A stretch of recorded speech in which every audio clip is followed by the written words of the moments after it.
বন্ধুরা সবাই কেমন আছেন? আশা করি ভালো আছেন। আজকে আমাদের বাড়িতে চন্দনী মাছের তেল ঝাল, অবশ্যই ঘরোয়া রান্না, তাও আমাদের বাড়ির হয়তো রেসিপিটা একটু অন্যরকম, তাই তোমাদের দেখলে আশা করি ভালো লাগবে, তাই পুরো ভিডিওটা দেখতে থাকো। তেল দিয়ে দিয়েছি, এবার গরম হয়েছে তেলটা, মাছ দিয়ে দেব।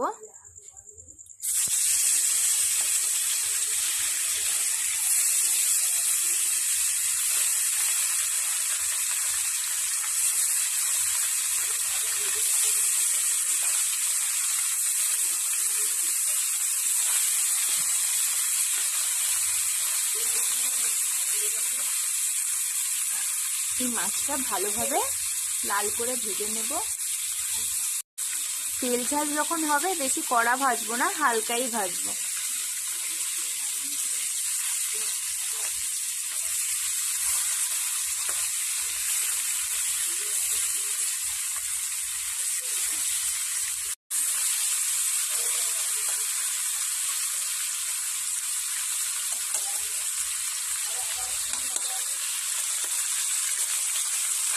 মাছটা আমরা হালকা করে ভেজে নিয়েছি, এবার তুলে নেব।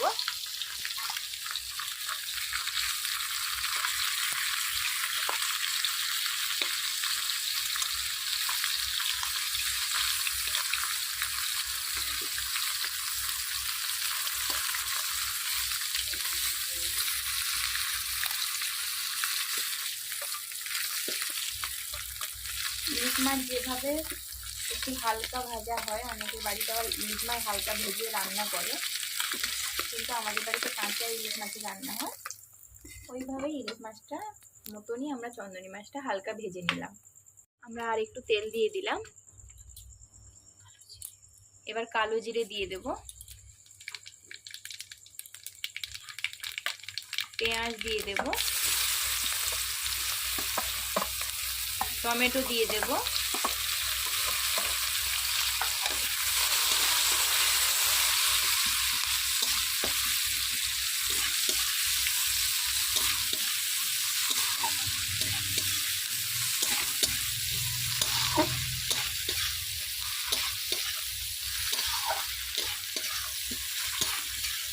এইবার লবণ দিয়ে দেব।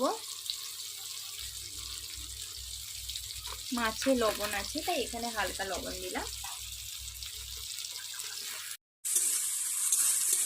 আর একটু ভাজবো।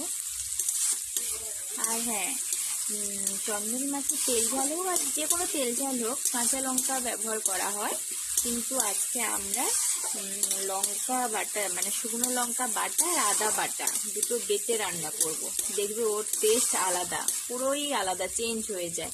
এখন আমরা দিয়ে দেব শুকনো লঙ্কা বাটা আর আদা বাটা একসঙ্গে বেটে দিয়েছি।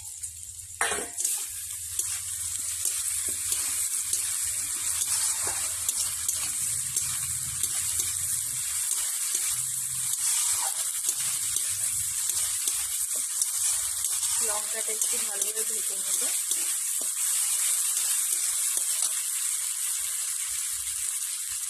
এরপর দিয়ে দেব হলুদ,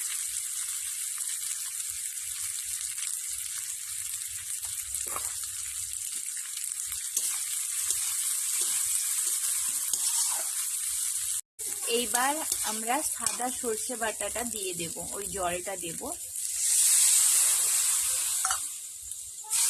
এটা সাদা সর্ষে আমরা ব্যবহার করেছি।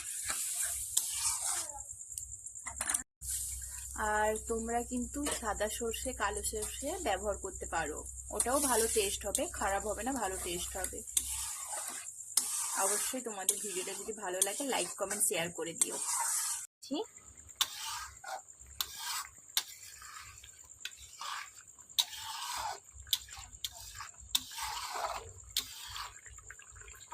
এবার ফুটতে থাক, তারপর দেখো আমাদের রান্না কমপ্লিট হয়ে গেছে। অবশ্যই কমেন্ট করো তোমাদের কেমন লাগছে, আর অবশ্যই এরকম ভিডিও পেতে হলে লাইক কমেন্ট শেয়ার করে দিও। আর তোমরা কেমন ভিডিও চাও অবশ্যই কমেন্ট করে জানাও। আশা করি তো ভালোই হয়েছে, তোমাদের ভালো লাগবে। আর একটাই কথা বলবো, তোমরা সাদা সর্ষে কালো সর্ষে মিলেও করতে পারো, নো প্রবলেম। আর তোমরা কাঁচা লঙ্কাও দিয়েও রান্না করতে পারো। আশা করি তো ভালোই টেস্ট হবে, কালারটা দেখে তোমরা বুঝতে পেরেছো। দেখো দেখেছো কি সুন্দর। অবশ্যই আমরা ভাতের সঙ্গে খাবো। কমেন্ট করো তোমরা কেমন ভিডিও চাও। তোমরা সবাই ভালো থেকো, সুস্থ থেকো। বাই। আবার দেখা হবে নেক্সট ভিডিওতে।